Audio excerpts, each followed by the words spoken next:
যে মানুষ সারা বছর বলে আমি সিগারেট ছাড়া থাকতে পারি না, সে মানুষই রমজানে 12 থেকে 14 ঘন্টা পর্যন্ত সিগারেট ছাড়া, ধূমপান ছাড়া, বিড়ি ছাড়া, অন্যান্য গুটখা তামাক ছাড়া থাকতে পারে।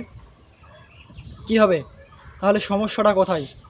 সমস্যাটা নেশায় না, সমস্যাটা হচ্ছে সিদ্ধান্তে।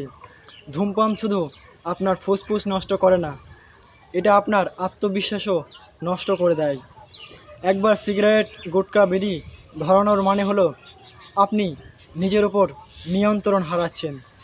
রমজান মাস কী শেখায় জানেন?